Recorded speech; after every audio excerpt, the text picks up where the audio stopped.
Well, good morning and happy Easter. It is great to be with you. And one of the things that we love to do here at Grace Fishers is celebrate a traditional Easter greeting, the He is Risen call and response. And so if we can do that right now, He is risen. He is risen indeed. Great. I love it when we do that. It's a great way to celebrate Easter, and it's a tradition that goes back centuries in the church. Well, I love a good story, and a good story includes some key elements. A good story includes interesting characters. It includes a bit of drama, some interesting twists that keep your attention. And I think a good story also has an element of good news or hope to it, even if it's a difficult or challenging story. And this may be personal preference, but I think the very best stories are true stories. Now, one of my personal favorite stories is a story about the adoption of our fourth child. Now, my wife Susie and I talked about adoption from early when we were married and maybe even while we were still dating. And so it shouldn't have been a surprise to me when she came to me in 2001 and she said, "I think we need to adopt."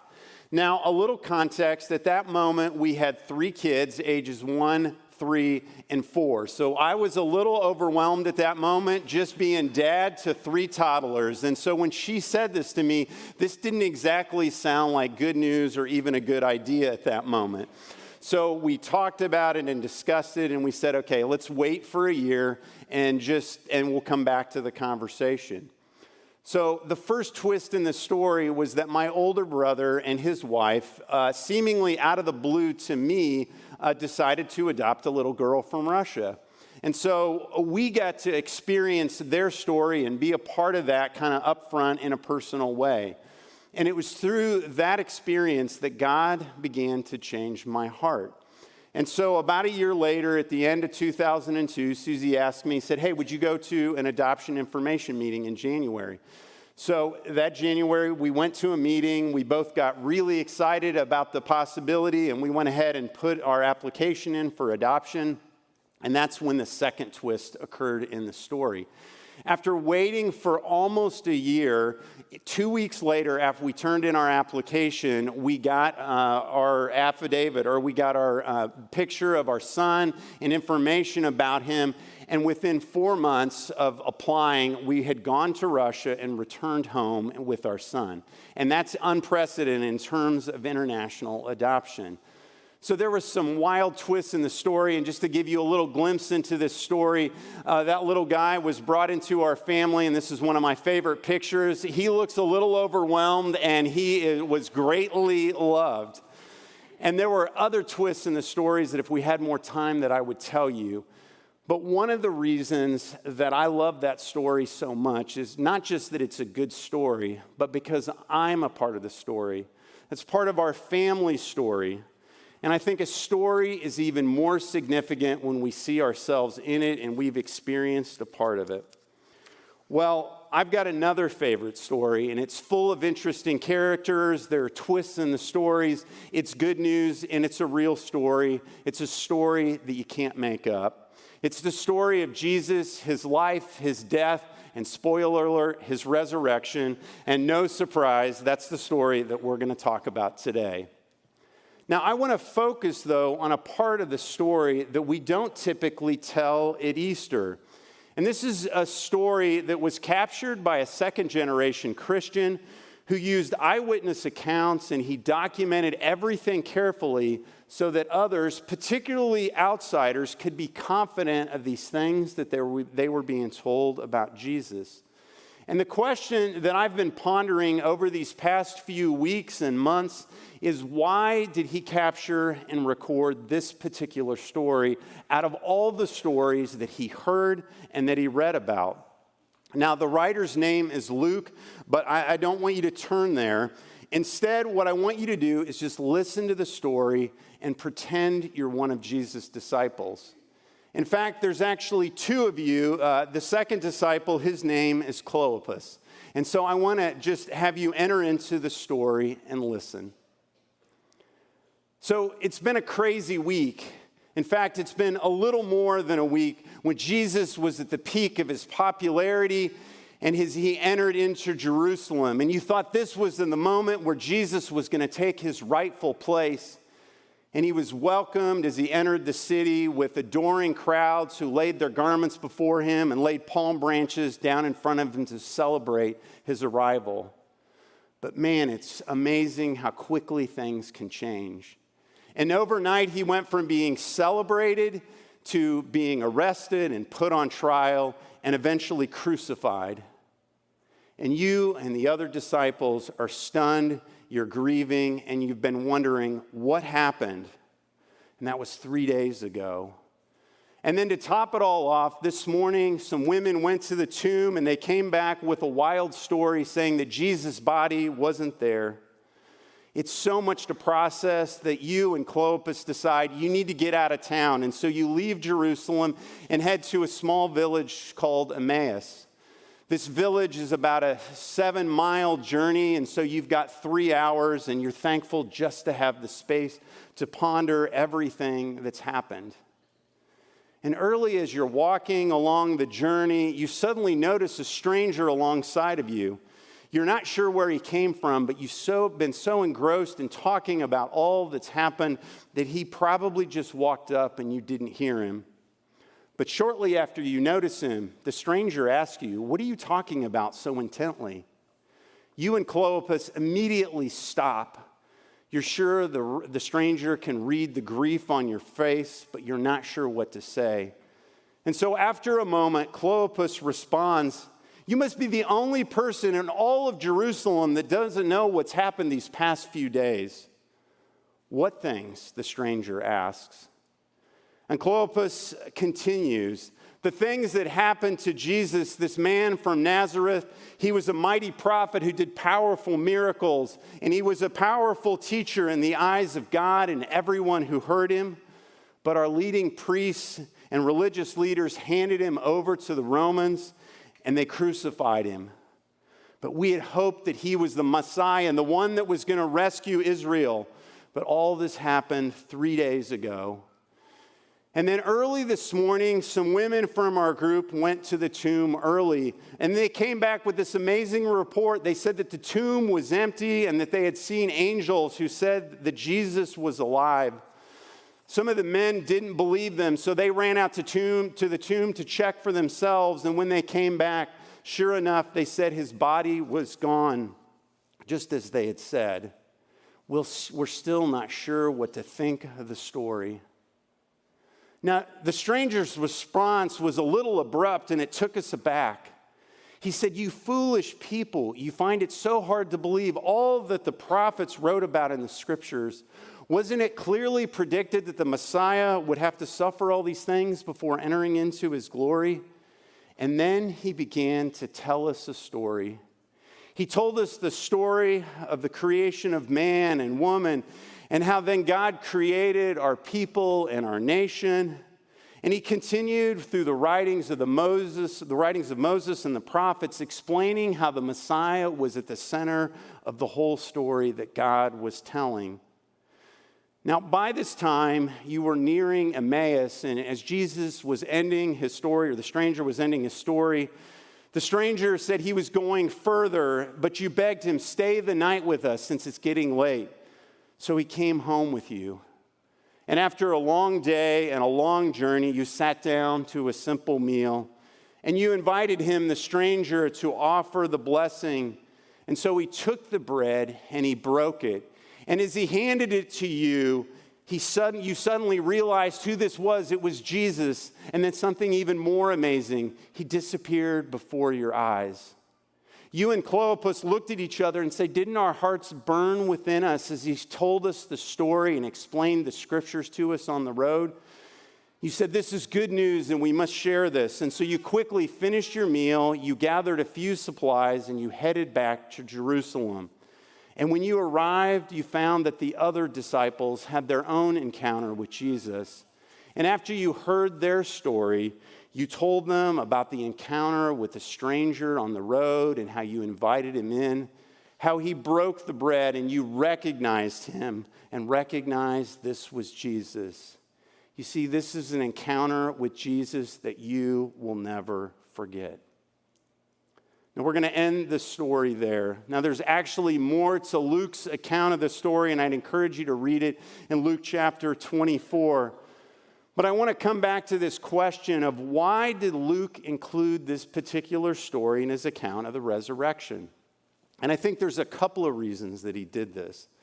The first is that this is a real story with average people encountering the resurrected Jesus, and that's always a good story to tell. But there are some interesting elements in the story that I want to make sure that we don't miss. The first, this story included average people, common people, in some ways like Luke himself.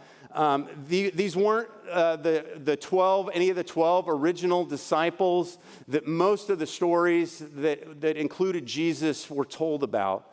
And so the story includes common people. The second place involves this village where they were headed to. The word Emmaus, or this town Emmaus, is just a name to us. But the first hearers would have known that this name of this city meant hot springs or burning place. And that's when Luke begins to tell the story. He said they were headed to the burning place. And at the end of the story, these two disciples said, "Weren't our hearts burning within us?" You see, Luke is telling a really interesting story.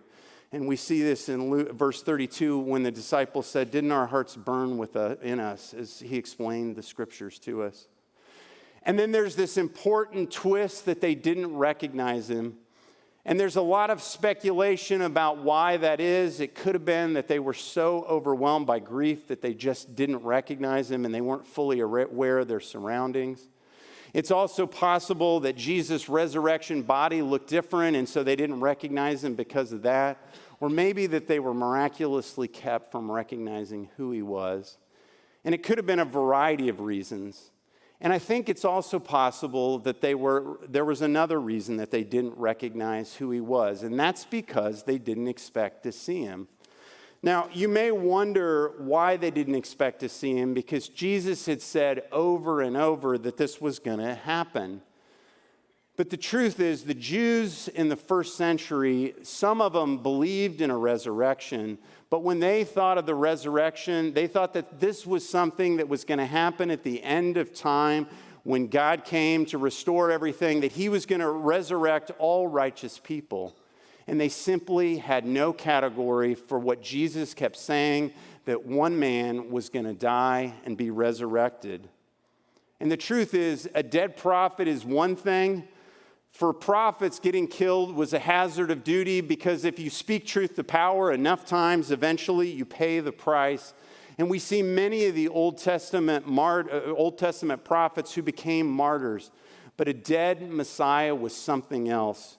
You see, a dead Messiah was a failed Messiah, because the Messiah was supposed to come and rescue Israel from the pagans who had conquered Israel. And instead, Jesus was killed by the Romans, the very pagans that his people had hoped that he would defeat. And then there was this moment that their eyes were opened, and this moment recalled another meal, the last meal that Jesus ate before his death. And it was when he gathered a few of his closest disciples, and now we call that meal or the Last Supper. And as Luke was telling the story and recounting the story, he would have known that his readers would have also known about the story. And this is a great story of common people encountering a resurrected Jesus. And so it's a story worth telling. But the truth is, this is their story. And I think there's another reason that Luke told us this story. I believe it's a picture of what God is up to in our world.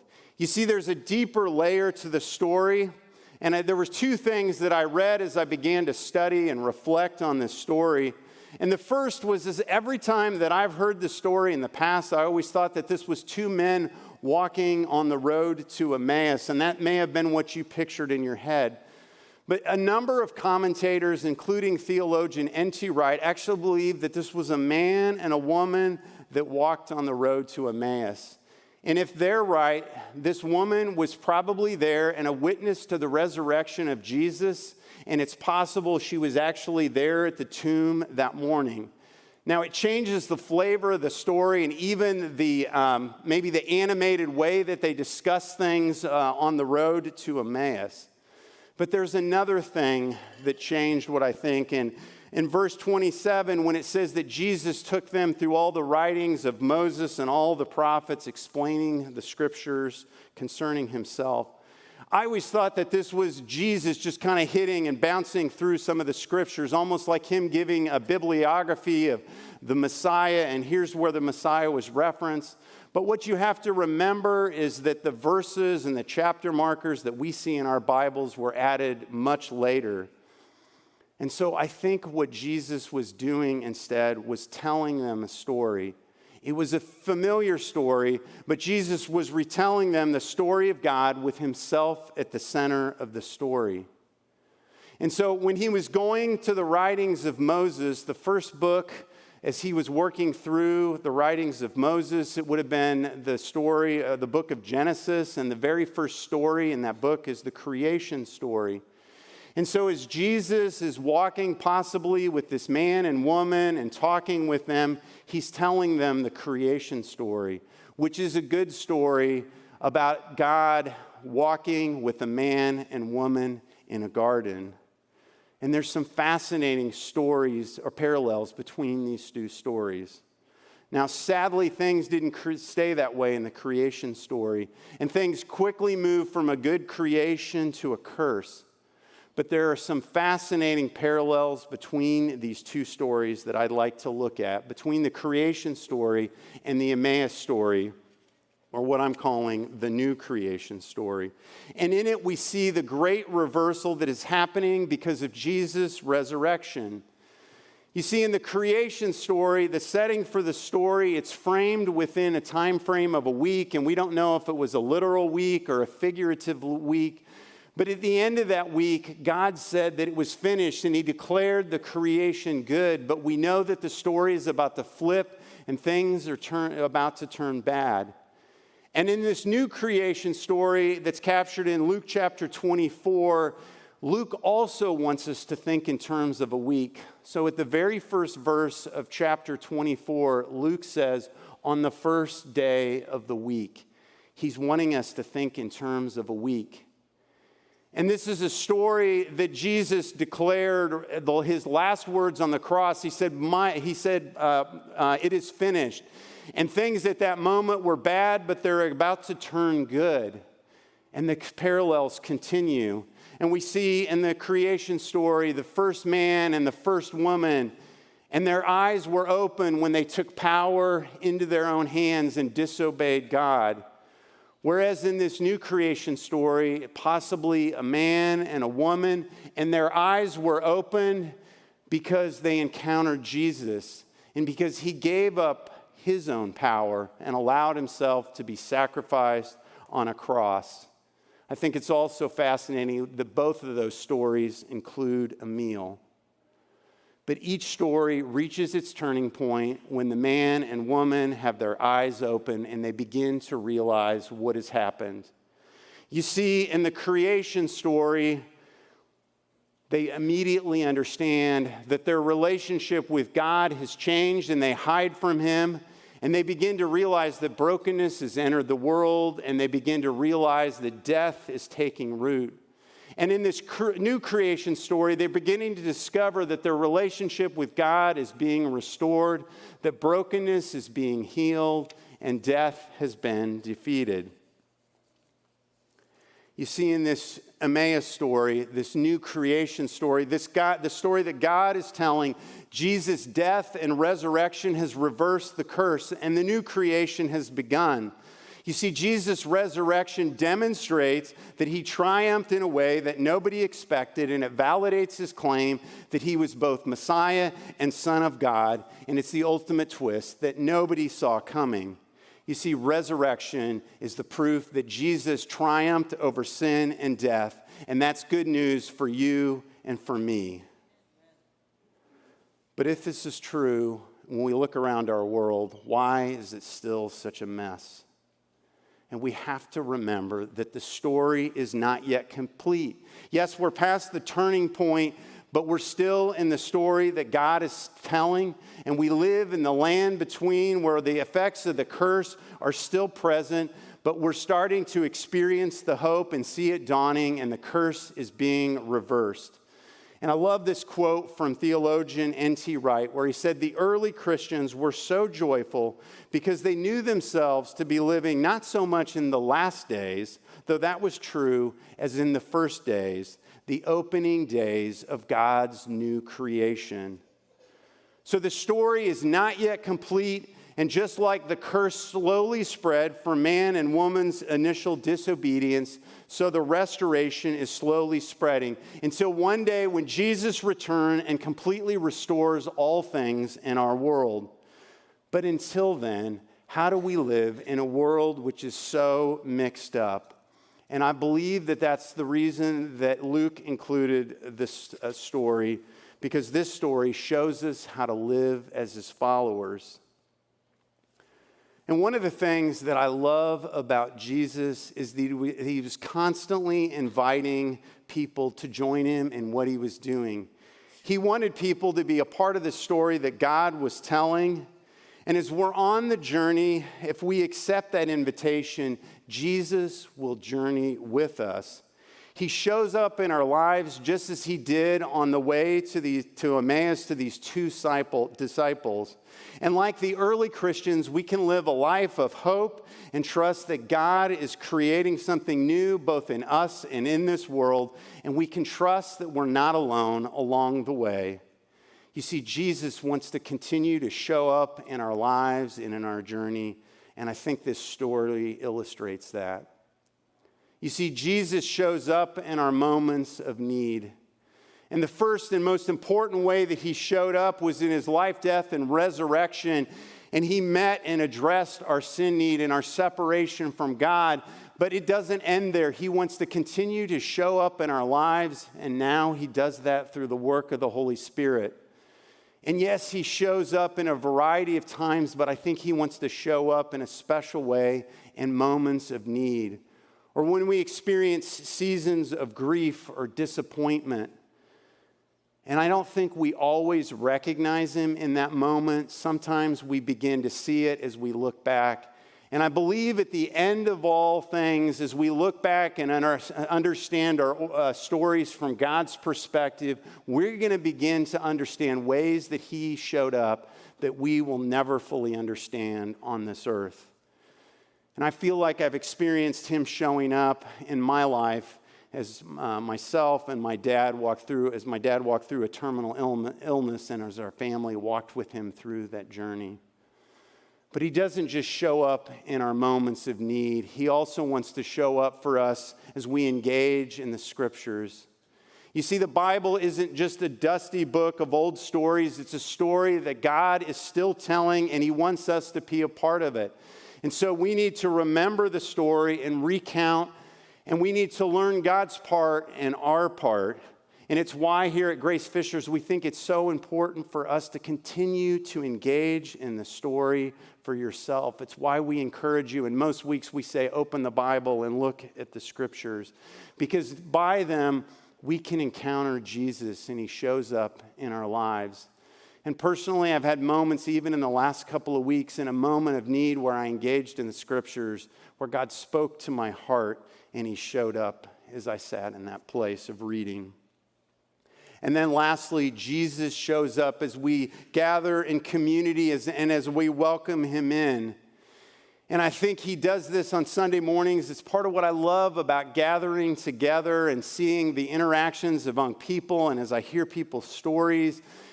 But it doesn't just happen on Sunday mornings. In fact, I've been paying attention to the way that I've seen Jesus show up in our community in moments of need, and as we've engaged the scriptures these past few weeks, and just a small sampling of the ways that I've seen it. First, someone shared a story with me, somebody that was newly invited here, and they happened to sit next to somebody that they didn't know on an outing, and a person happened to attend here, and they invited them to Grace Fishers, not knowing that this person was looking for a church. I had another moment where I gathered on the lawn with some other people who were praying for a man who had cancer, and we couldn't be directly proximate to him because because of his immune system. But there was something about as we gathered on the lawn and prayed for this man, that I had a sense that Jesus was showing up both for us and for him. And then there's God's provision for a family who had a need and didn't fully realize that the need was there. And independently, somebody else approached the church and said, hey, I want to give towards this need, but I don't know specifically who it's for. And we were able to make the connection. And Jesus showed up in that moment. And then Jesus showed up through many of you as you purchased diapers and brought them in, and over 20,000 diapers. And you were able to show up. Jesus was able to show up through you as we blessed foster families through DCS and our partner Hands of Hope. And we were able to bless families in our community through the Grace Care Center. Those are moments when Jesus shows up. And I've seen it as our men's groups gathered and our women's groups gathered. I've experienced it in our life groups, my own life group this week, or our grief share group. And a particular highlight was standing in the back of the room as our women's groups were gathering on Tuesday evening and Wednesday morning.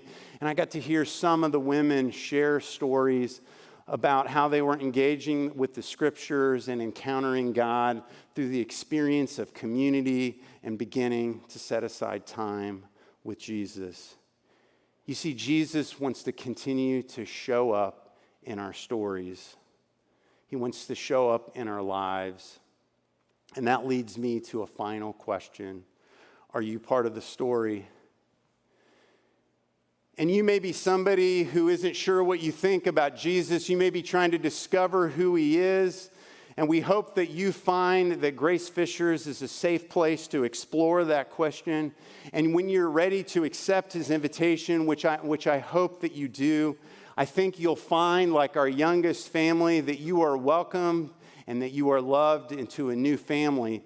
Because you see, when you surrender your life to Jesus, you are adopted into his family and you become his son or his daughter. And we'd encourage you, if you want to talk about that, our staff or any of our First Impressions folks would love to talk with you, or maybe talk with the friends that you came with. But for those of us who have heard this story many times, it's easy to assume that we know the story. And over time, we may begin to forget it. And if we do that, it's a little bit like when we play the game of telephone. You know, the telephone game, somebody shares something with somebody else. And sometimes in our head, the story begins to change, and we may begin to realize that we're on the sidelines and we're not actually engaging in our part of the story. And so we need to continue to hear this story with fresh ears and find our part again in it again and again. And imagine what would happen if each one of us saw this story not as something that God did, but something that he's doing, that he's invited each one of us to be a part of. And what if, as we stepped into that story, we began to anticipate Jesus showing up for us? You see, friends, we'd have new stories to tell. And what if we did that not just on Easter Sunday, but every day and every opportunity we got? And so let's keep that story in front of us, remembering and remaining in it, and proclaiming that Jesus lives, that he's creating something new in us and in this world, and that, my friends, is good news.